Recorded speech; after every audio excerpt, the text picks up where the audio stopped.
I found it fascinating when sports person, every athlete, after every victory, come out to acknowledge their religion by bringing Jesus into the picture. And those were the words of Alexander Usyk after knocking out Daniel Dubois in that second fight over the weekend. He came out in the post-match presser to say, Jesus is my life. That was what I pick out from that press conference. But this is not a religious show. It is the Gliders on BETWGB TV. My name is Emmanuel Sebastian. I'm back again with the crew, still standing very much strong in place of Joy, who is still right there in Casablanca, Morocco, alongside Mikolo, bringing in all the reports from the Women's African Cup of Nations. But I've still got Timothy on the show with me today. Timothy, good to have you on another edition of the Gliders. Yeah, hi Emmanuel. Always good to be right here on the Gliders, and of course it's another episode. Let's have fun as usual. Let's talk sports, and yeah, like you did say, shout out to Mikolo, Edafe, and Joy. Doing it there at the Women's African Cup of Nations, and hopefully we hope that Nigeria also gets into the final. And yeah, Mikolo said he's going to be back for all the things we said on the last episode. I saw what he posted. Talking about the fact that we were saying Chelsea is a better team than Arsenal and all that. But yeah, always good to be back on the Gliders, and let's have fun as usual. Well, we're going to have fun definitely on the show because we have our first female guest on the Gliders. So it's always going to go down into the history books. I've got Ebere with us on the show today. She's a broadcast journalist, and she's very much the finest when it comes to sports. Ebere, good to have you on the Gliders. Thank you so much. It's good to be here. It's actually my first time. This is the first time in history, right? It's good to be here, and I can't wait to get it all rolling. Let's get it all rolling. Thank you very much. Well, like you saw on your screens, sitting beside Ebere, Jami making a return on the show. We had him for the very first time last time, and when he said it's the first time on the microphone, I mean, we know he's a maestro when it comes to holding the cameras, putting people on the spotlight. But Jami, good to have you back on the Gliders once again. Well, it's good to be back. Doing it back to back is something I didn't envision that it would come. So when Kale called me and said, Jami, offer, are you available on Monday? I said, why not? Let's get it running. And it's good to be back in the studio. Yeah. But I think you need to get a house. Either you need to buy a house in Ogun State. No, don't rent, to buy. Buy.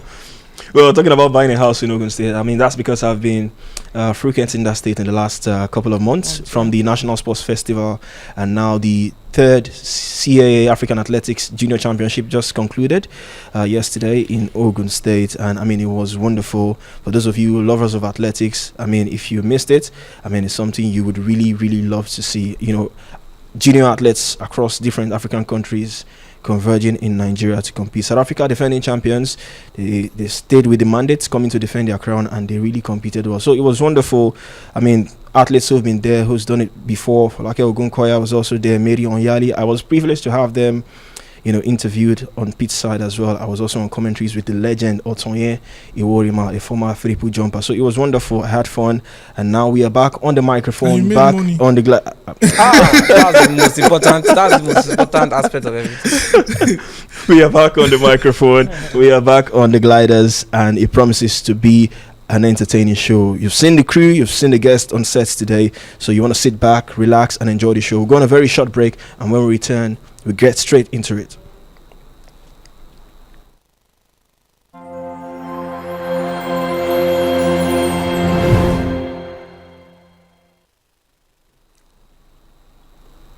Welcome back, guys. It is still the Gliders on BETWGB TV, and just before we get into it, as you can see on your screens, well, you can claim your bonus credit if you sign up on BETWGB. Just use the promo code Gliders, and you will be loaded with some bonus credits for you to enjoy the very best of the platform. So back on the show, I'm going to start with Ebere. They say ladies first, but we are currently witnessing the Super Falcons on Mission X.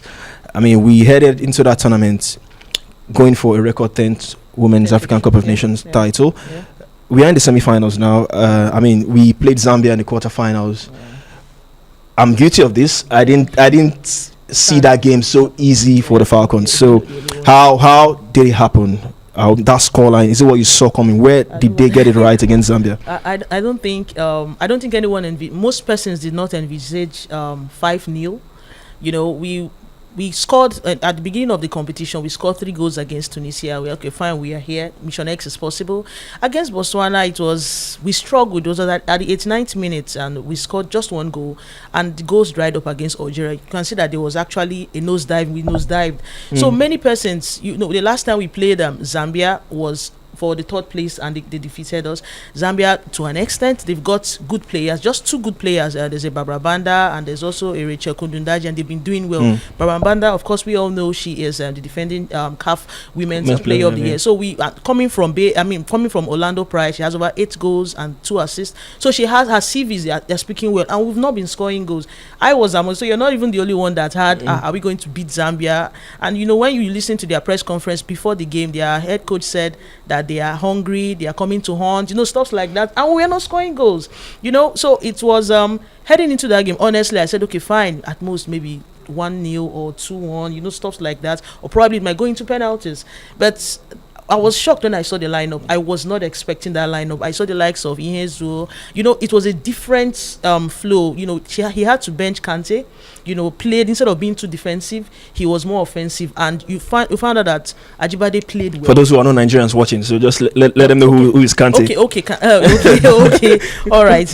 Yes. Yeah. So for those that are not Nigerians, Kante is not Dimei. What's his name? Deborah Abiodun. Yes. So we know her, but we just want people watching. So. Yeah. So Deborah Abiodun, the one that makes things happen in the midfield for Nigeria. So he had to bench her, and I was very excited to an extent because it was more offensive.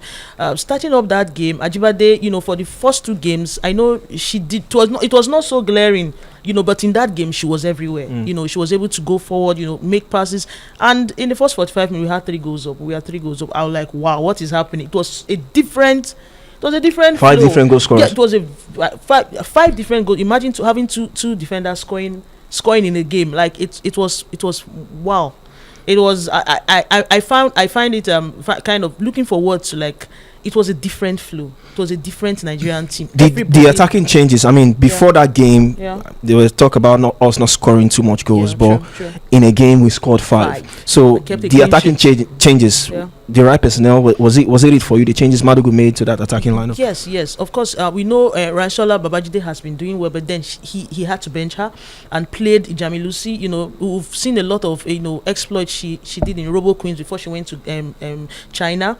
We're expecting to see a new flow. We had Ihezuo has over 2 goals going to that game, and she started up. So it was a good one, right? So Jamilusi, what's her name, Ihezuo, and of course Ajibade. Then you had, instead of you playing Kante, we also had what's her name, Dimei also played. So it was a good flow. Also Esther Koronko, yes, that's the name. Esther Koronko played. So you can see it was, like I said, we are not defensive. We are more of the attacking side, and we created chances and we're able to convert those chances. That is what we need. We don't need you don't need to sit back and hit the other side on the counter. I understand Zambia, they're a good side, but they always concede goals. But then conceding 5 goals in a game, it's much. But kudos to Justin Madugu. He did well. His game plan worked well, and let's see what happens in the semis. I mean, I love what he said in the presser before that game. I mean, they were not scoring goals. I mean, he stepped back, worked on it, make those changes. It was a brave call. I mean, the players he took off. As a coach, you need to have that, that boldness to make some certain calls in your teams as well. But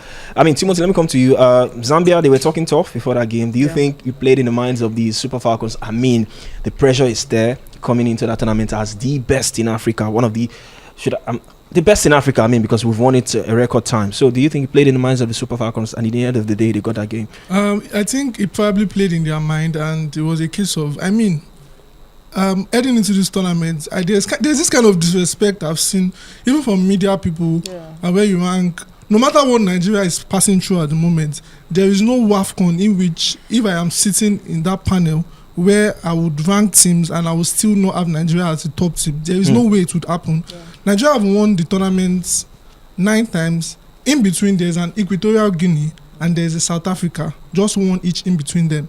So the other ones have been won by Nigeria. So how do you rate or rank teams going into that kind of tournament where there's just 2 teams in between them, and you begin to put that team? I think Nigeria, some media houses rank them, I think 3rd, and they rank them 4th, and going into the tournament that, because of the last one, even the last one when we went out, we lost in the semi-final by penalty after we had gotten a red card twice in a game, and we took it into extra time. We could have scored a goal. I remember the Monday Gifts goal, the Monday Gifts ball that hits the bar, close to the 9 minutes of the game. So it shows that this team, they are full of resilience. They are good, no matter what may be happening with the federation not being supported and all of those things. They still go into tournaments and doing well for themselves. So going into that game against Zambia, I think they felt that let's do it.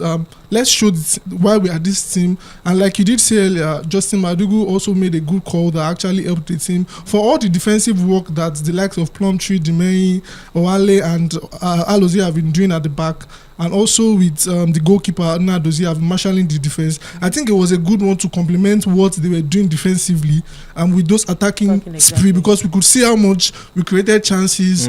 Although we're not like the best in midfield in terms of the way we coordinated, but I mean, using the dashing wings of Ijamilusi, there was also the likes of Ajibade. Ajibade was rotating at a point. You could see her playing into the middle. You could see her playing through the right or the left at the point. I remember the cross that actually brought that goal that Okoronko scored. She was on this side. At the point, she was also on this side. So it was really, really nice that we actually did all of that in that game. And yeah, going into the game against South Africa, I'm also still confident. If the coach can stick to that plan of not changing what he used in the last game, I think that we can, do well against South Africa and get past them.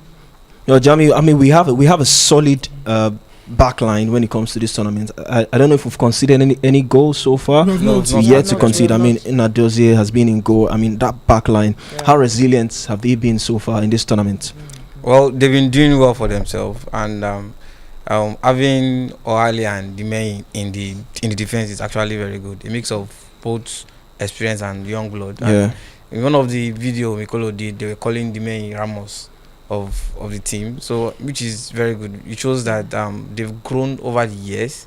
And once somebody make a tweet on Twitter saying that 14 of the players in that team came from the NWFL, which shows as the Nigerian Women's Football League, which shows that the development is there, and if you keep grinding and you keep putting the work, you definitely get to the top, and which is something I love, and it's something that was actually missing, I think, in the last WAFCON when they went, where most of the players that were there were like, I don't usually have a problem with when you bring foreign-based players to come and play for the team, because we could see what Plante is doing. Every time she's on the pitch, she gives her best, either playing as a centre back or playing as a left back. And she's among the team, she's one of the most technically gifted players among all of them, and she is showing in her in the way she plays, and she's actually enjoying it. And there was one video I saw where after the match they were doing Oyinbo, and she was dancing out. She was dancing about it, which shows that the team is actually, I like the fact that the coach actually grows some balls by making some very crucial decisions about who starts and who goes to the bench. And we'll also see that even after 3-0, we could see that the players that came in also tried to score more goals. It's just that they were just unlucky with their chances, and they couldn't convert it, which shows that we are rich in attack, we are also rich in defense, because as long as we can keep clean sheets, we can also score goals. Exactly. And my prayer is that by the time we eventually score a goal, it should not be a goal that will knock us out. Because we've seen it over the years where you see a team go on this run, and by the time they concede a goal, they'll just fall. They'll just fall heavily, and for them to now pick up themselves will not be very good. But nobody give them a chance. I like people that give them a chance before the competition. Is not, we're not much before, and even for them, because the preparations were not there, and to think that they didn't play friendly matches for a very long period of time, where people were complaining that they can't do this to the Super Eagles, and they are doing it to the women's team, which is good. And before now, their training kit did not arrive, and eventually when they arrived and they posted it, someone said that they should not use the training kit to make you not go bring bad luck. So, if you ask me, I say, if this will give us what we need, I would make our Mission X reality.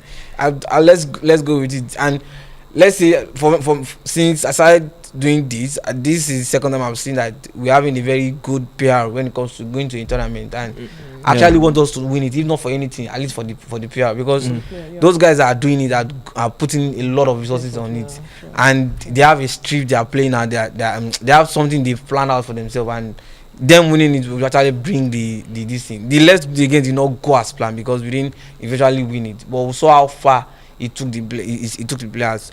But if this Mission X can actually yield the result, that means we can actually go into a competition and look for a hashtag that will unite the players, unite the support and everything together, and we'll see we'll see what will come up with. We actually want them to win, because we are in a country where people don't take media serious. If you do it, it means that another brand might wake up tomorrow and bring up this exactly, it will work out, and like, okay, so this thing actually work for us, let's keep doing it. All right, I mean, it was wonderful for the Super Falcons, but just before we preview the semi-final clash, let's talk one thing now that came out after that game. I mean, I don't know why sometimes when we are victorious we tend not to focus on the victory. Now Asisat Oshala, she was slandered on social media, that she's not she's gone past it. I'm going to come to each and every one of us on our separate opinions now. I mean, credit to what she's done. She's, one of the, if not the best in Africa, multiple times CAF Women's Player of the Year, Asisat Oshala. She's played at top clubs from Liverpool to Arsenal to Barcelona, now in the US with BFC, if I'm not mistaken. Ebere, I'll come to you first. Okay. Are you in that school of thought that Asisat Oshala should retire or make way for the team? She's 30 right now. Yeah, she's 30. Is there something she still brings to the team on the pitch, or do you think what she offers off the pitch is also equally important to what she brings on the pitch? Oh well, first off, no one would say she has not given her best. Like she has won African Best Player of the Year a record 6 times. No one has that tally. She did well with Barcelona, over 100 goals. Scored goals, won a lot of won a lot of trophies, silver with both individual and as a collective. And going to BFC, I know the goals in the last 12 games she has played so far for BFC, it's dried up. A lot of things. Of course, she's 30, like we all said. She'll be 31 by October. Yeah. The thing is, I feel there comes a point in one's life where the limelight, you gradually leave that limelight. You can see what Ihezue is doing. I know she's 23. I look at her, the way she goes for the ball, like the energy. Of course, the energy is there. Yeah. This is what we used to experience when we had Oshala in her prime. But right now, even if she's coming to play, I don't think she should be starting games presently. Her being in the team is more like we have an Ahmed Musa. I know they are not the same, but then there's this moral support she gives. For any little child you see on the streets playing football, a female child playing football, and you ask her, who do you want to be like? She has always been the center, as in a point of reference. I want to be like Asisat Oshala. I feel that alone is enough. I don't think she should be starting games. Coming in maybe 5 minutes, fine, because I know there's another WAFCON next year. We're not supposed to see her in that list next year. She has done her bit. I'm not saying she's not good, but then I don't think she should be the center focus, because there's some persons you say, okay, fine, the name has to be there before you start calling everybody's name in the team sheet. I don't think her name should be the first name on the team sheet. So yes, 10 minutes, 5 minutes, she should just appear, just for appearance sake. Not that we are looking up to her to get the goals, there are so many players up there. There are a lot of them coming up, so gradually, for Nigerian fans, we tend to want to retire players too early. I don't know if these players, they know where he hurts. They know their bodies. But if they are not ready, why criticize them and say, okay, retire? It doesn't people are, most fans they are football fans. They don't really understand what the human side of what it means to be a footballer. They feel most of these players, all of them are on social media. When you start slandering them like that, it makes them look as though they are not appreciated, and it doesn't make sense. If the tables were turned and you are in her position and you're being treated that way, I don't think you would take it lightly. So it's not fair. We should understand that these people are human beings first before they became professional. So anything you do there, it tells on them. Forget the professionalism. They are humans. Blood runs through their veins. So it's not fair people coming to slander her and all that. When she was doing her bits, at that top level, I don't think she was now age would always come. Do you understand? So it's not fair for those doing that, even I remember the first game, when what's her name, Oshala came, she celebrated using the Jota. Some people came and why, you don't choose who won months. Like it's not fair. You guys people should take a chill pill. These people are human beings. They are human beings. Looking at, I know, like I said, she's not going to be on the limelight 100%, but coming in 5 minutes, 10 minutes, there's no big deal. We're not looking at her to come and score the winning goal for us.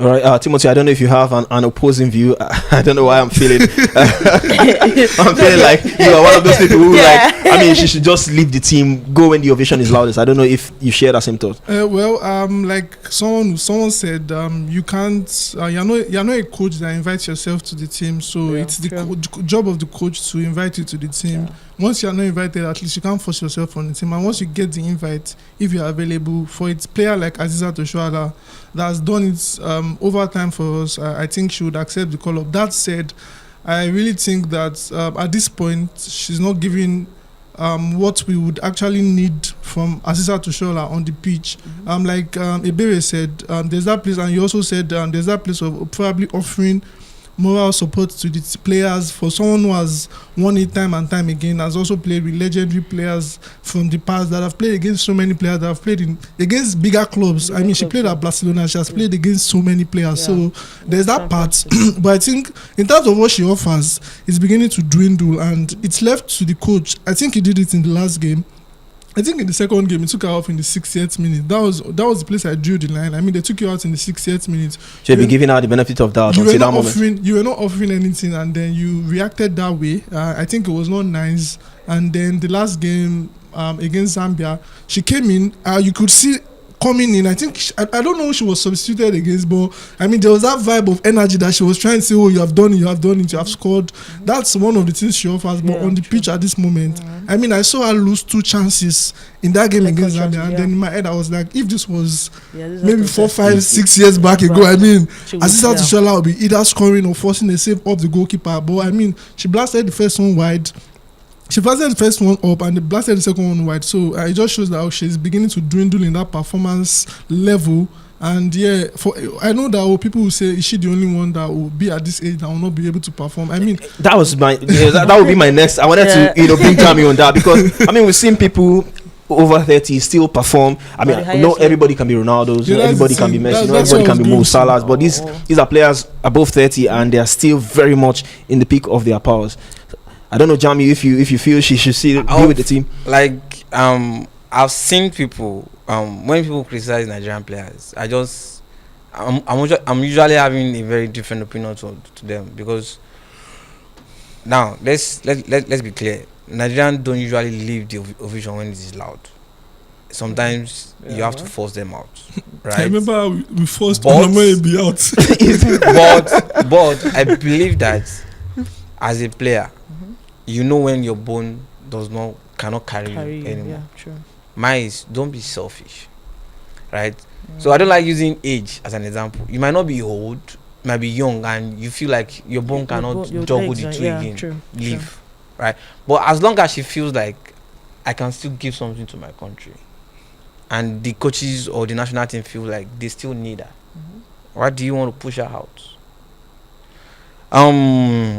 Even at 40, maybe did not honorably retire from the national team. Yeah, it came with so many, backlash and stuff. It came with, she still wanted a last Olympic before she retires, right? Until Nigeria until they feel like we don't need to call you, let the younger ones go.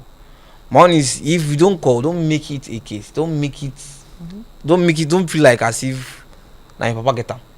No, it's not something that was given to, it's not something that you brought from heaven. Yeah, true. It's everybody. You've done your bit, right? They didn't call you for the Olympics. It's over. Yeah. So Asisat is just 30. 30 is when some players peak. But luckily for her, she peaked early. Yeah. And she has given us years. And if she feels like she still had more to give, so be it. As long as the coaches feel like we still need you. But when they stop calling you, don't make it an issue. You should know that, okay, yes, your time has come. Yeah. don't start giving us all those Don't start giving us social media don't posts. give us Marlins don't bring that. Like one is that if you're going for a tournament and your coach does not call you, don't give drama. Yeah. Because one, especially if you are young, you still have another one to come, which means that you should go and work harder. I will say something. I met Elegbete in an event in 2021 or so. He said I was not ready. I didn't give up. But this is a man who, like some years later, he called me and said, "You are going for your second international event. Let's go." That's some It life means lessons there from Jamiu. don't Don't give up, even if you hear Jamiu, don't not do even it. very. Even if you hear no doesn't mean that Yeah, stop. no, yeah. It means you should go ahead. Continue. Just keep pushing, grinding. yeah. Then you get it. And I think Aziza Oshala has that mentality. I mean, I don't think she's someone who would throw tantrums if she's not in the team, or if she's not called upon. She won't start. I mean, we know how she can be on social media sometimes. Yeah. She's very active on most especially on Twitter. She tweets a lot. But I mean, I don't think she's this kind of person who would create so many force if she's not being part of the team. But she brings a whole lot of experience, if you ask me, in that team. And I mean, for a player who's done it across the world, I feel she's definitely still going to be needed. And talking about now the semi-finals against South Africa, And before we move, I still believe that she still has an African player of the year to win. before one more she- African player of the year. I believe that. Are you saying it's going to come to her Again. the No, next one, I or not now, maybe? but I believe that before she Before she hangs officially the ball, do- yeah. I feel like she might still Do win. you think so, Ibere? Because she's still young, she's not 30. No, I really don't think so, because you're looking at, it's not just what happens in Africa, but what you do at your club side. In the last, they've been playing, of course, the NWSL. She's playing for BFC. In the last 12 games, she has not scored, no goal, no assist. There's a Barabanda doing wonders with her club side. So you're that's a looking at talent. those. Yes, you look, Orlando Pride. She has over 8 goals now with 2 assists. So you're looking at those sides. She's doing well with Zambia. No one will take it out for. In as much as I know Zambia got eliminated, she has 3 goals in the competition already. And going back to NWSL, she would keep scoring goals. And she's on the rise. She's just 24, 25. So you're looking at, she is on the rise. Azizat is gradually. So I don't think she would win. Because except probably if Nigeria gets to win, hopefully, I pray we will tend to win, achieve Mission X. And there's another competition, there's another WAFCON coming up next year. But then, how instrumental will she be helping Nigeria winning this? Because so far she has just 1 goal, and there are others. Inhezu has 3 goals already, and there are other players in the team, giving their best, and you can see the output and other. So except probably it's going to be given based on preferred. I don't think so. I don't think she'll be winning. She has won 6 already. No one has 6. So I want the 7th heaven. Mission 7, right? Yes. We can actually start out. Mission Well, 3. let's preview the semi-final now quickly. Alright, This one is going to be very short. I know we came into this tournament, Timothy. I'll start with you. I know we came into this tournament with the hope of achieving Mission X. Is this going to be? Do you see the end for the Super Falcons as we come up against South Africa, the defending champions, in this semi-final, or do you think Mission X is still very much possible? For me, I do not see South Africa stopping us, and I felt at the point when we played against Zambia, like you did say, we had the conversation before even the last show, and I was saying I was scared that I wanted to play Zambia. Even when I predicted, I had just a minimal prediction of 2-1 for Nigeria. I wasn't so confident, but this one, I am very confident that would win against South Africa. It may not be that scoreline, it may not be so huge, but I mean, we have everything to get past South Africa. And like, if the coach can stick to giving those calls that can be very, very crazy, giving those calls that can be very, very confident that I want to go all out and get this. I mean, South Africa have not been the most impressive in this tournament. I don't think Tembi Gatlana came to this tournament. That's someone who, if she's playing against Nigeria, she can be very, very crazy. Although Exactly, they have other players that can also turn up. But I mean, we saw them against the last game against Senegal. Yes, Senegal. Yeah. And that Senegal side, it seemed that coming into this tournament, nobody would have even seen them in that position. But they fought till the very end. And of course, when it comes to penalties can be anybody's game. So I feel like Nigeria, 4 games, 9 goals, and no goals considered against South Africa. We should get the job done. Ibere, Nigeria, South Africa, who goes through? Well, South African head coach Desired Ellis, she has been saying a whole lot, it was Nigeria that actually sent them out at some point. That was in 2018, and Equatorial Guinea. So Zambia so now they like saying that was the same thing. Zambia said they are hungry for goals, and she said something that they know how to beat Nigeria. I feel that word alone is it dent more like an insult, because this is we are going there and this person is telling us that they know how to beat us. You can't beat Nigeria that will win back to back. I know they want to win back to back because no one has done it before. It's only Nigeria that has done back to back and all that, winning the WAFCON. This is a game that will be very, very tough to be fine. It's not going to be a walk in the park like that of Zambia, but in the end I think we should be winning this comfortably. Well, the semi-final appearance is complete. Nigeria, South Africa, Ghana, and Morocco. Yes. I need that jollof derby in the final. Well, it's gonna be enticing, but there's one thing about the girls. The girls, has from the body language I've seen from the video that's gone around.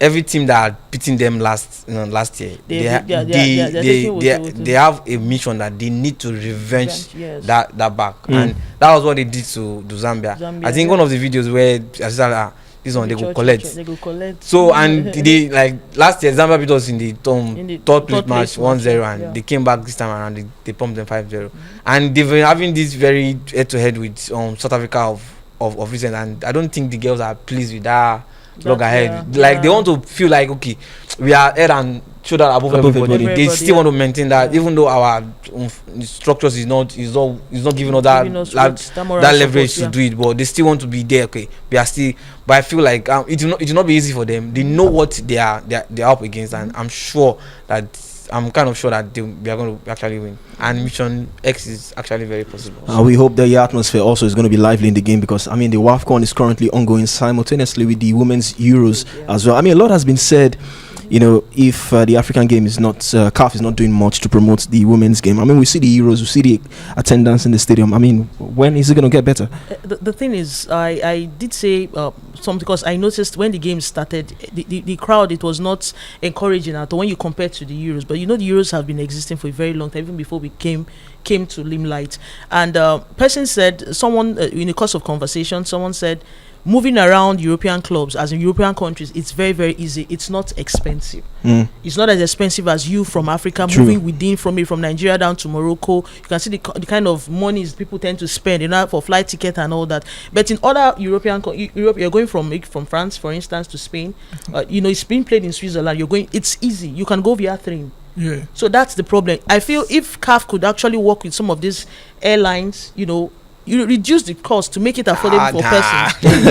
I'm just saying, because that is we don't have trains that will take you from Nigeria down to Morocco straight up. We are yet to get to that kind of level. So if maybe the powers that be can work with most of these air flights, there's a competition, and we want people active participate, because it is fans from other countries. You can see Nigerians, most of our colleagues had to pay through their noses to get there. It doesn't make sense. And at the end of the day, you're seeing the stadiums are so empty. It's not encouraging at all. But when you look at the Euros, even the smallest teams, the Finland, Iceland, for instance, they had filled stadium because it was easier to go from one country to another. So I feel if it's something they can actually work on, once there's a big competition like this, work with these airlines, liaise with them. There should be a particular rebate for those that want to attend, and make it easy for people to get visas and all that. People who want to attend, why not? People want to attend those games. So I think that's one thing, and we'll get there. We are not. I feel CAF to an extent, especially in this competition. There's a new trophy and there's a new big prize money from what it used to be to some. So it's a gradual. We are not there yet, but there's been a progressive up. It's been progressive. So we would get there. We'll get to that level of the Euros, but not now. Another addition is it has to be like you did say, there has to also be that push from CAF, and maybe working with the other federations. Yeah. This is the women's football. We can only promote, whether we like it or not. The women's football cannot be as much as the men's football. Yeah. You made mention of the WAFCON to the women's Euros, so we're just looking at that way. Emmanuel, if this was AFCON, whether flights are expensive or not, true. You see, December is it's a factor. But this now, from my experience, it was easy for people to go to Cote d'Ivoire to go and watch the AFCON, because I had people that did road to AFCON to go and watch AFCON. Like they went by road to go and watch AFCON. It was easy because it was in the West Africa, especially from the West, right? It was easy for people from the West, but I don't know what people come from the North. Although we had not other people that came. But one of the factors that usually affect us is our currency is we are at the disadvantage. Like I'm playing a match with 9 man, starting a match with 9 man. So you need, like for example now, even when people were going for this AFCON, we had journalists that went late to AFCON, not because they wanted to, but because their visa did not come out on time. Yeah. Right. So and look at that. Even people that went to had to do a lot of rescheduling of flight and everything, and it cost extra. The more you reschedule, the more you are rescheduling. Yeah. Some people actually spend money that they will use in AFCON to reschedule their flight. But the going alone, the cost of flight alone is something we are at a disadvantage. Yeah. Right. So that's how it is for most of, and like you said. In Europe, it's very easy for you to move around. Yeah. But in Africa, it's not easy. It's not easy to move around. It's very it's very difficult, and it's very difficult because one, there's no train to move you around, and the only option you have is to go by air, and air is very expensive. And from my experience in this thing, it's only the only partnership they can only have a partnership with you. You see, they should give us a rebate on flight tickets. Like that's too much to ask for. Well, we hope at the end of the day, or in the end of the day rather, the Super Falcons will give the journalists who traveled from here to Morocco, give them something to smile. They've told me first. I thought people saw this thing where from they had to turn to their biggest supporters by supporting them and trying them during 90 minutes. I mean, we could hear them. We could hear their voices. Yeah, exactly. We've got a whole lot of female journalists who traveled from Nigeria. I can't start mentioning names, but so many of them. So many of you guys, wherever you are, massive one. Shout out to every one of you out there supporting the Super Falcons in Morocco. So we were back here to review. Hopefully, when we are back here, the Super Falcons will be through to the final, but we'll keep our fingers crossed. We'll go on another break on the show. Okay, before we go to break, the last time we'll be here, I think we should be champions. We should have our 10th champions. Oh, really? Yeah. That's I mean, she's talking Nigeria being Mission X accomplished. So we hope Mission X will be accomplished by the next time we'll be here. We'll go on a short break, and when we return, the show continues.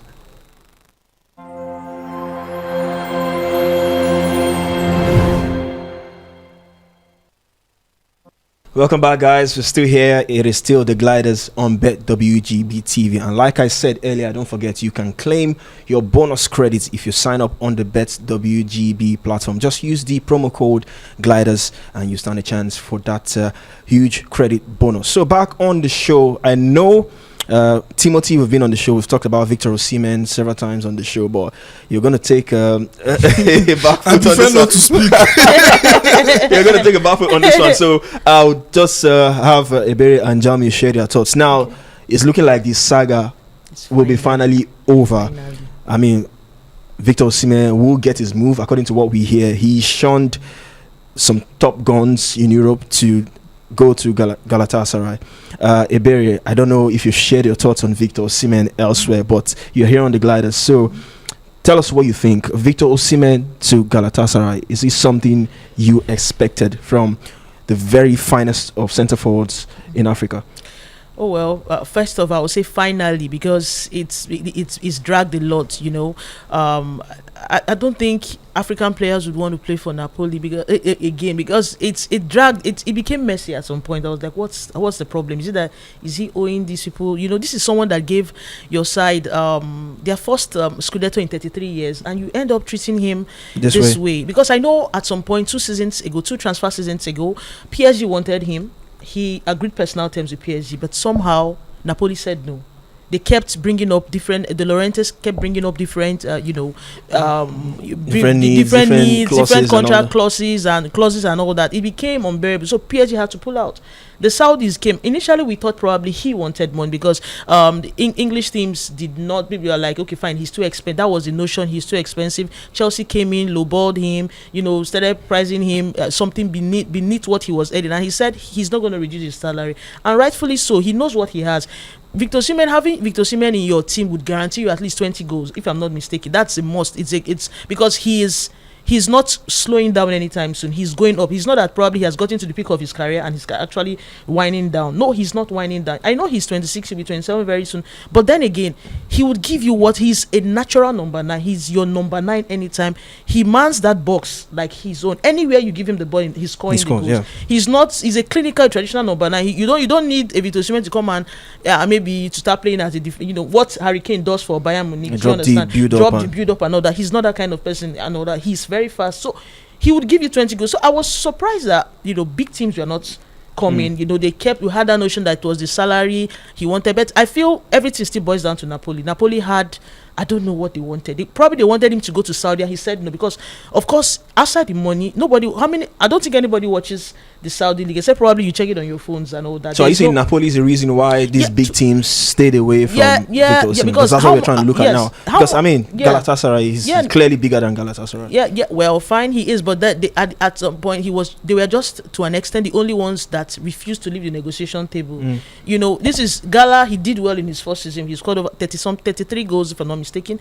They refused to leave them, even when De Laurentiis made it so difficult to you made it look so difficult as though he was asking for much. How much exactly was he? Okay, for other clubs that said they don't want him, how much was he asking for? I don't think he was asking for 500k. How much is Salah? I know they are not of the same on par, Salah, but then if he says he's 250 or 200, he needs to. He can be paid 250. How much? Looking at other strikers in their prime, he wants it. Do you understand? So Africa or no Africa, this is what he wants to take, and he's not reduced because he knows what he's bringing to the table.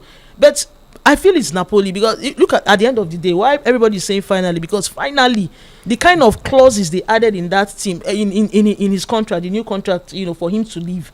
I know Galatasaray still remains. So I feel this is more like him repaying back the club that believed in him against all odds. They didn't leave the negotiation table at all. So yes, it's Napoli's fault, not even Victor's fault. So we hear it's a 3-year deal, and he's not going to join an Italian team in the next 2 years. Yeah. And also he's got some bonus as well. Do you feel? I mean, like you said, what kind of contract is that? So do you feel he signed it because the saga has dragged on for too long, and he just had to. Yeah. Preseason is started for several clubs right now. So exactly. This is an era where strikers are going for huge money. Liverpool is about to break the bank for another centre forward that is little known. Gyökeres is about joining Arsenal. These are huge figures. Yeah. Benjamin Sesko in the mix, but Victor Osimhen, fine, he has a release clause going to Galatasaray. Jamiu, let me come to you. Do you think it's a move that is less expected for a player like Victor Osimhen? Well, looking at what is in the transfer market at the moment, did I expect it? Yes, because if we are looking at the club, he might eventually play for next season. Gala will be there because he was there last season, and like Ebere said, they came for him when everybody was thinking that he will not be playing football for at least 6 months until January, and he came, he went in there, fit in very well, and he blended well with their ultra fans. Immediately he got there, and to the two clubs that he has played for that had ultra fans, he embodied himself into them, and he made them feel like I'm you, you are me. Tough fan culture, Napoli and Galatasaray, and that's what is there. And for me, I feel like if there's any club in England that he will probably want to come for, and because that's where majority wants him to go, where we can see him. He will also enjoy that kind of. He will enjoy that kind of fan relationship with that he has always had with the club. I feel like Liverpool would have been a very good idea if Salah was not in Liverpool, right? Because I feel like if he has gone to Liverpool, even now there might be a clash of egos and everything. Yeah, with Oshala. Do you understand? But if Salah was not in Liverpool, I would definitely love to see Osimhen in Liverpool, because he matches his aura, he matches everything about Osimhen, because he will also enjoy and easily feel at home there, because I think he thrives more when he sees fans and that's what we do with him here in Nigeria as well. And that's what we chant his name very well in the stadium here in Nigeria with him. I feel like it's do we want, like, now for example, now this is where you know that Napoli is very wicked, because they know the kind of striker he is. Yes. And then like if he should sign for maybe like, okay, let me use Gala to take my leave away from Napoli hands. So the next contract I'm going to be signing, I'll be free, and it will be easily. I can easily negotiate whatever I want with it. And Napoli saying that you can't come to Italy in 2 years. They know that if it comes, whatever success they are having within that 2 years, it will truncate and you'll be it will disturb whatever progress they have within that period of time. That shows you that they also know his worth, they also know his value. They just don't want to retain him for whatever reason they have, and they know that they have to cash in on him as long as they can, because like we were saying earlier on, Aziza is 30 and we are saying he's doing now. Osimhen is 27, we are saying he's on the rise. So he has like 3 years to play more, which is 29. So by 30 we don't know what will happen, but whatever he wants to have between now and then is good. You never can say next year another club might come for him and he might just leave Saudi and probably come to the main big 5 clubs in the European League that we want him to go for. That's where I want to pick it up. I mean, now that everything is settled, I think Osimhen has to, I don't know if he has a good agent at the moment, but Osimhen has to find a good agent. I said here that, okay, we'll be on all of this saga. Look at Lookman. All of a sudden, last week, there's already an Inter Milan, there's already a Atletico Madrid. From nowhere, there was no conversation around it. It just suddenly came, and then at this point, Inter Milan have sent in their bid, and it looks like they are in negotiation process. Before the end of this week, Lookman could join Inter Milan. That is what an agent does to you. As bad as Nicholas Jackson is being linked to Manchester United. Exactly, yeah. All these things happen. Ugo Ekitike, nobody would have thought that at the point will be joining Liverpool. So these are the things agents, they go into this negotiation room. Okay, I have this player for you, and this is what you can offer. Look at his profile. I mean, even these clubs, they even know, but the agents will be at the forefront with the sporting directors, negotiating with different people, and okay, pushing his player that okay, this is what my player can do. As bad as Morata is, Morata keeps moving. Morata is moving to Como. I mean, Como with all the project that they are building under Fabregas, should they be getting the Morata? But that's what an agent does to you. Yeah, that guy has played in top clubs. That's what if you see Morata, you see an MPFL player in him. Yeah. As in, like, that's who's the MPFL player? Just give no, just normal. Exactly. Like one thing is here, next thing is here. And they are top clubs, not anyhow. Not top clubs. That's what an agent does. So at this point, he needs to find a good team, an agent that okay. There's no Italy, but at least there's Germany in the party. There's Spain, there's England, and there's also France. So. Find an agent that can do all of these things for you. I don't think I want to go back to France because he has played there once. I mean, going back. The only team in France I can play for is PSG. Hey, that's what I'm saying. Why can't you play so for it's PSG? Different from Lille, the last team he played. I mean, PSG, I mean, we know what they did. PSG on the rise. I'm sure Nigeria will want to see him playing the EPL in the Premier League. In the EPL. Exactly. And that's what we're waiting for. Whichever team actually bank. And the funny thing is, I was here on this podcast when the whole Delap thing was coming. I said, if you're a Chelsea fan and you prefer Delap over Osimhen, then you don't want the progress of the club. Chelsea went ahead and got Delap. They got Pedro, and Osimhen was left in limbo. I mean, we don't know how this is happening. Now, it brings the question: are African players undervalued? Because you made mention of something about Galatasaray still staying true to the negotiation, but there was Al Hilal. They kept on waiting, kept on sending bids upon bids. Osimhen turned them down. When those stories were coming up, what was your reaction like? Should he take this money? We saw Igalo come out to advise him and say, if I were you, I would go there 2 years and I will come back to Europe. You know, easy for everybody to go Saudi, come back. You know, Igalo did it. He went to Saudi, came back, played for his dream club, Manchester United. But what was your reaction like during that period when Al Hilal were pushing and pushing? No, the Nigerian blood, the African blood in me were like, if it was my brother, I would help him take his things to take his things to the airport. Like, this is money. Do you understand? And they tripled it like how many times? It was, this is more like you're sorted for life. Even if he signs 2 years, he's sorted because the money there is big money, and you're not paying tax. There are no taxes attached to the money as in they pay over there in Saudi. So I was shocked that he did not accept, and that takes it off the table that he was going for money. When he was linked to Chelsea, they said he wanted money, he wanted this. A lot of narratives came up, but there's a Saudi there that he would have easily gone. You can see that he was not even about the money. Just pay me that thing I'm taking. Don't lowball me. Don't tell me because I am coming and so and so. I know what I come with. I know I can give you 20 goals. It's not. You can see I have the stats already. I did it in Napoli. I did it in Gala. So pay me exactly what I want. I'm not asking for 500 or anything. This is what I want. You pay me that exact, and I will give you what you want, and that is to score goals as a striker. But then I feel EPL teams felt, what if? You're doing what if? Is it because probably he's from this side of the climb? Like, is it because he's from Africa? Because at some point, the Salah is earning over 400. Is it because he got the skin? I don't understand. I just don't want to go into playing the R card. But then again, I felt they did not just want to budge. For Chelsea had to place because of the PSR and all that. They said they're not paying. The ones they paid higher salaries like Sterling, has not been productive. They are looking for a way to offload Sterling from his team. The only side, the person that is being paid more in the team is just Rhys James that earns 250. No one, Palmer earns 130. So they want players they can get, even if they are paying his release clause or anything, but then they will place you on a salary of between 100 down to 150. They don't want to exceed. To keep the wage structure. Yes, to keep that wage structure. That's the problem. It's not even paying the huge release clauses. At the end of the day, even if we pay that, we don't want to pay you 300.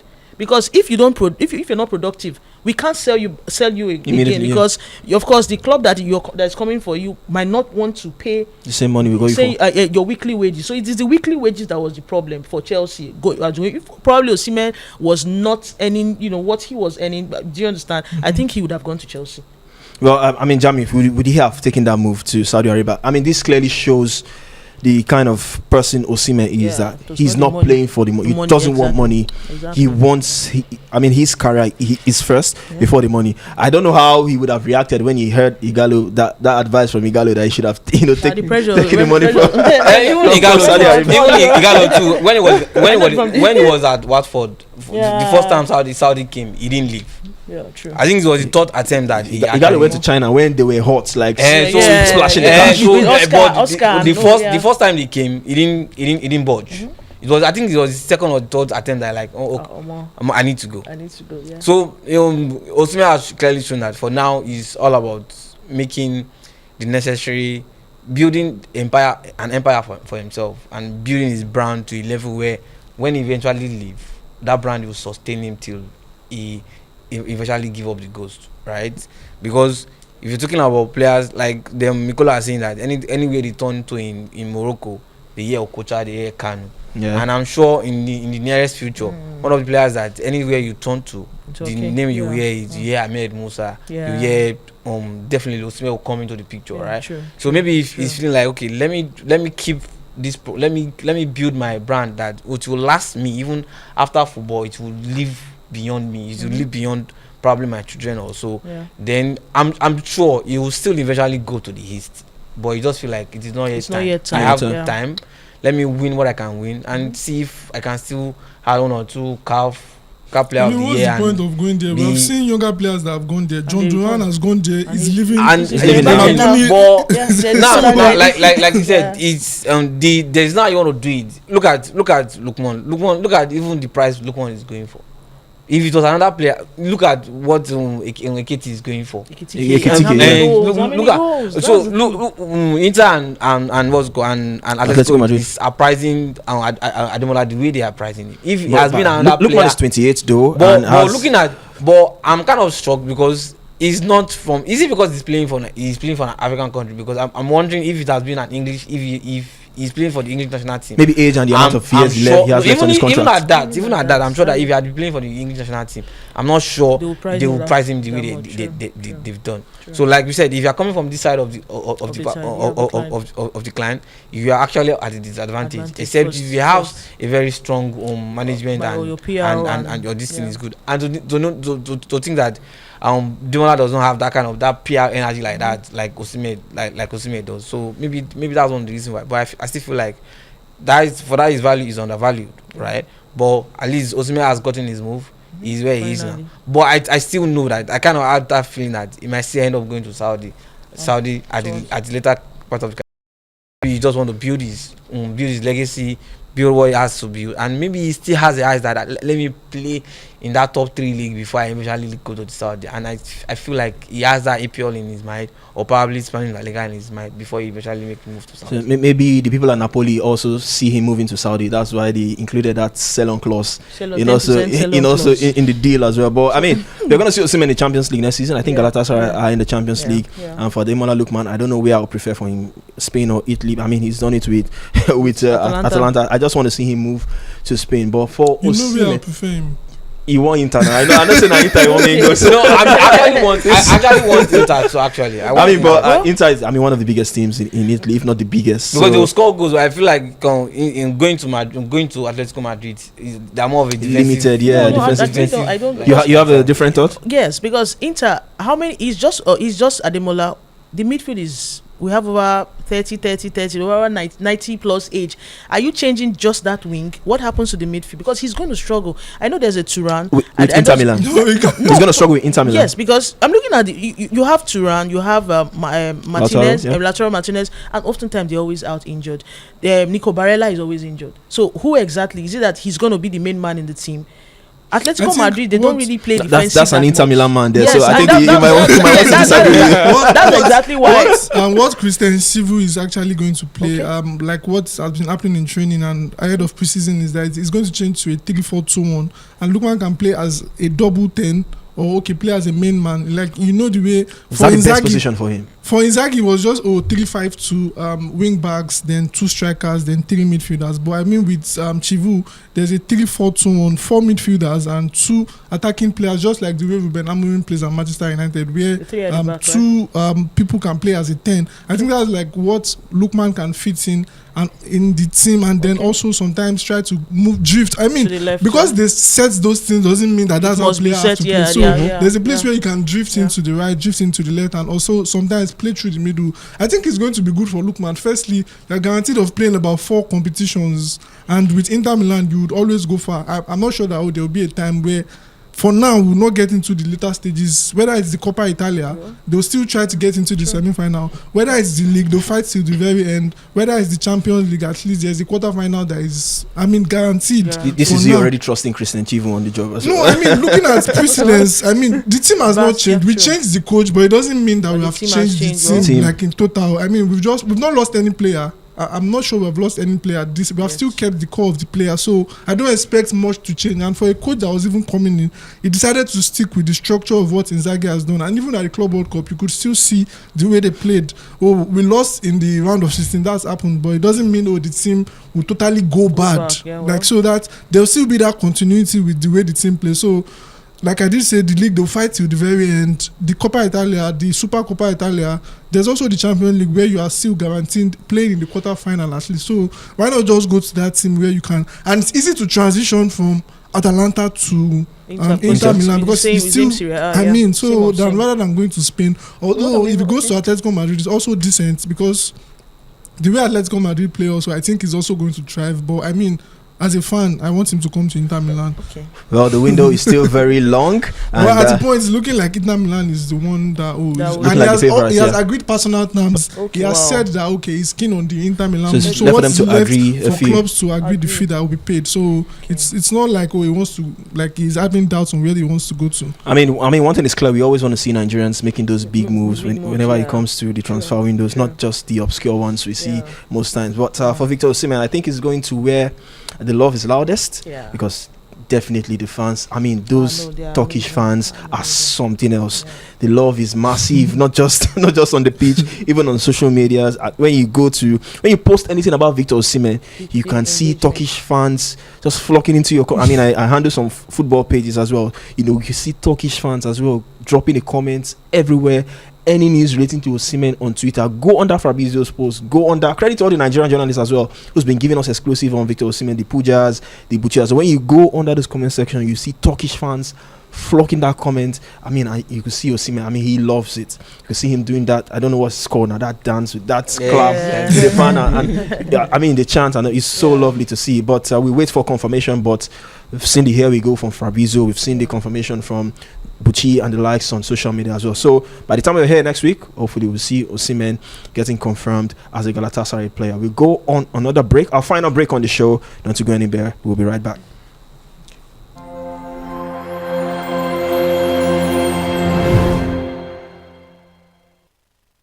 Welcome back, guys. It is still the Gliders on BETWGB TV. It's been a wonderful time on the show, and we've come to the final lap of the show, and we're going to be ending the show with this final one. Marcus Rashford is looking like the saga is going to be finally over as well.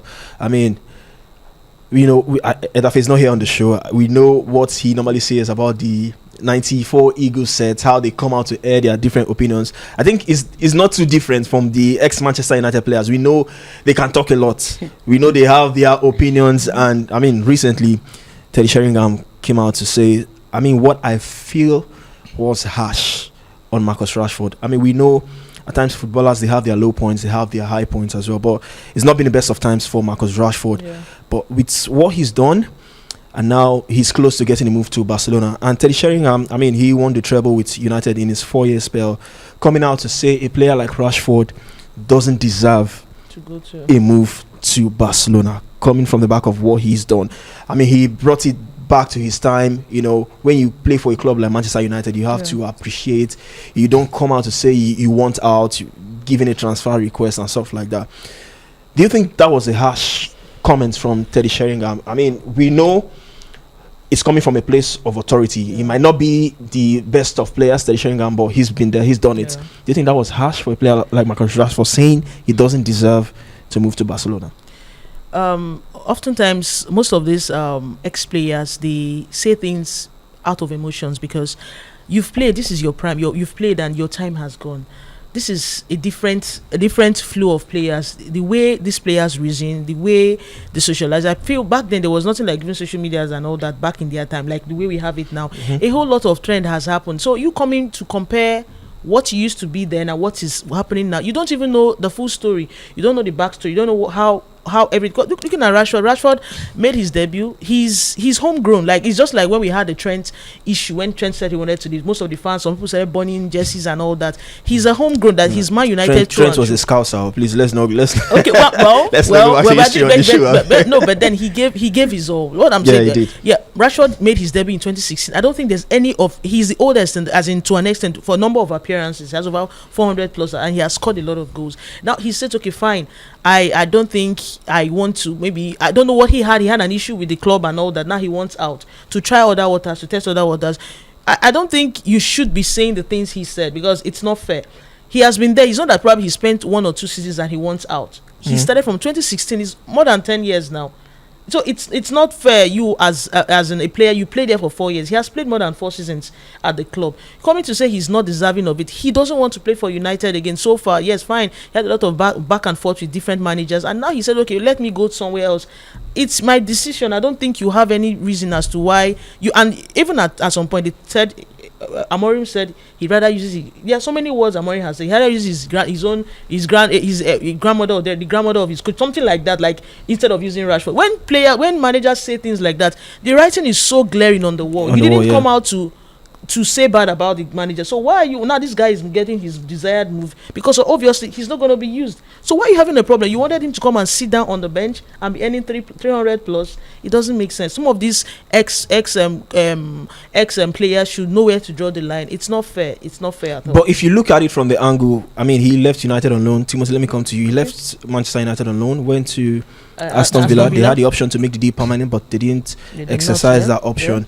Now, Teddy Sheringham was saying, from where he is coming at, from what he's done in this last couple of months, is he deserving of a move to Barcelona? I don't know if you get what I'm trying to say. Has his form merited a move as big as Barcelona? Do you see it from that angle, from Teddy Sheringham's claim? I don't think I see it from that angle, and I would never see it from any angle where Teddy Sheringham is coming from. I think in January. Because how many goals he scored at Villa on loan? I mean, he didn't wasn't score much. a lot, yeah. But you have to factor in the amount of games he also played. When he got to Aston Villa, I think he got seen around. Maybe was he late January or like he really got into the team at February, and when he got into the team at February, he did not start playing games immediately. He started coming off the bench. I think the first couple of games, and Marco Asensio found a partnership where he was assisting Asensio. Asensio was scoring, and at a point in the season, he got injured. Then at that point, when it was getting to March, April. I think they left the Champions League in the quarterfinal. You have to factor in all of those things. They were left with playing only in the league. Only in the league, he got injured. So how many games do you expect him to have played at that moment going to Aston Villa? What Aston Villa saw why they did not sign him on for a full transfer, I do not know. But I think in January, before he made the move to Aston Villa, he also had that reason. I think there were rumors where he said he wanted to play for Barcelona. Yeah. Now he has gotten his dream move. The people at Barcelona, the Decos, the Laporta, the coach himself, and Flick, they like the player and they've decided to go for him. Although they feel like, let's test him with low waters and let's see what he does first. And why then should you now come out and say that he doesn't deserve a move? Like Barcelona, you don't want the club Barcelona. You don't want Manchester United. The clubs have found an agreement that says it suits both Manchester United and it also suits Barcelona. So why are you coming out to say that he doesn't deserve a move to Barcelona? I mean, I just think, like you did say, it's very, very harsh. Whatever Rashford has done to you personally, I don't know. But I mean, it's an harsh statement to make and say, Marcus Rashford does not deserve a move to Barcelona just because of in all of everything that's happened. I've not seen any drama that Rashford has pulled, maybe in terms of maybe causing havoc in training or anything, or making posts. Whatever the coach has seen that he says he doesn't want Rashford again, nobody knows. It doesn't come out to the public. But Rashford in all of this has not been dramatic. He has kept his head cool. He returned back to training after coming off back from Villa. I mean, he has been cool. He has done everything the right way. So why are you now saying he doesn't deserve a move to Barcelona? I don't think that's right. Jamie, quick one. Let me just end this with you. Let's make it really quick because we're running out of time. Are you a fan of ex-footballers coming out to lash current players? I mean, this happens a lot. Do you think they should, at times there are some things they shouldn't say? No, if you're a footballer, even at your time, you are a failed footballer. I usually have this thing against it. Yeah. But if you are very successful and you come and lash player, it's good. But you can't feel like football and feel like coaching and you come back and lash player later on and I will clap for you. Are you talking to Gary Neville? I was about to say. So for me, whatever, the club had disrespected Rashford. Both the club and some of the fans have disrespected him. So if Barcelona feel like he fits into whatever they want to, their project, all well and good. But as this football in the last 2 seasons justified them coming for him? No. But does he fit into whatever they want to do? So in that aspect, you feel it doesn't deserve in terms of the football? Yes. Okay. But does it fit into whatever they want to do? Yes. And the club is going for him. Well and good. As the club as a whole disrespected Rashford during all this transfer process, definitely yes. If player has not left you, collect number 10 shares from you and give another person. That's an insult. So and like the question you asked me, if you're a ex-footballer and you did well in whatever you are doing, you can bash but you can't feel like pedantry. Feel like I'm coming on the microphone to start bashing players. The ones that scored own goals almost of their career. Even Carragher, that was just there. That man called the AFCON a little tournament. No. Well, that's a perfect way to wrap up the show. It's been wonderful, and the guys have really gave us the very best of analysis, and a whole lot will be going down this week. The Super Falcons will be playing. Hopefully we're back here with smiles on our faces, and also transfer window is still very much open. How many more Nigerians will be making those blockbuster move? It's been wonderful on the show. I've done this with Timothy, Jamie, back to back now on the show. We don't know if he's going to be here again next time. We'll keep our fingers crossed. And for the first time, Iberi, thank you for gracing us on the microphone today. Make them people with the Morocco as they are coming back. They will come with the trophy and they will come with goodies. And for people looking for Amala, They must look for that amala and see in Morocco. The one you stop and chips. Like I mean, they do survey for people that will be going for AFCON next by December. This is where the amala joint is. So Mikolo, John, you've heard it. Do the survey, and hopefully in the AFCON we know where we are going to. I'm happy for you guys. You saw Nigerian phone in the end. But guys, that's a wrap on the show today. We'll catch you again next time. My name is Emmanuel Sebastian. Enjoy the rest of your week.